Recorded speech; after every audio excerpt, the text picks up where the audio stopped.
Welcome back, Facebook. Alright, so today I'm putting on my new exhaust and muffler. My new muffler here, performance muffler. My new exhaust pipe, everything.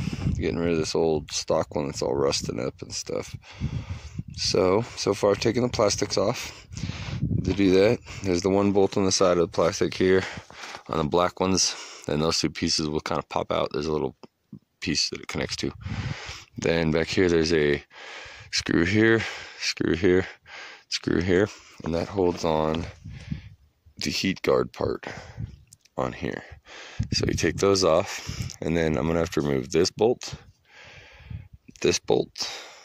and then the two bolts up in the front that are holding it into the actual manifold. So I'll see you in a second. Alright, so I have to get those bolts off.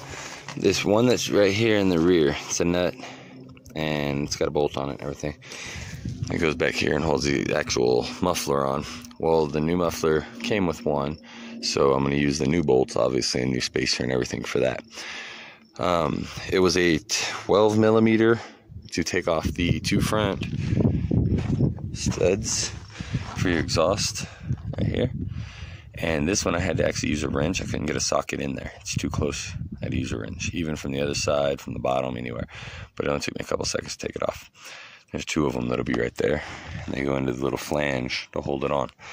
And then these ones here and the one up here are both 10 millimeter.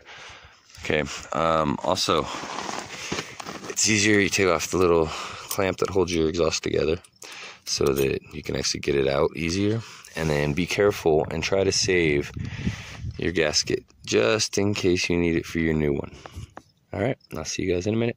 All right, so now that we're back here, as you see, I had to add for the exhaust I had bought washers. I put locking washers in both of them so that I could cinch it tight enough. There was just a little bit of a gap. Also, the spacing, I guess, was just a little bit off. I'll put the link in the description of which exhaust I got, so that way you know if you buy this one what you'll have to do. I also had to drill out with a Dremel just a little bit wider, just like that much wider for the bolts to go and line up right. But as it goes down, it lines up, mounts to the mount. You come up here where the old mount used to mount here. There was a rubber boot here, and the bolt went there. This one I had to take the bolt out of the part that holds on my seat, the handle. You can see right there where the handle. I took that part out, and then I used the bolt that came with it to tighten down and the bike, because it would line up here, and the bolt that came here on the bike from right here wouldn't reach all the way through, so I had to use the one that came with the exhaust. But all in all, it's looking really nice. I'll get it started and show you what it sounds like here in a minute.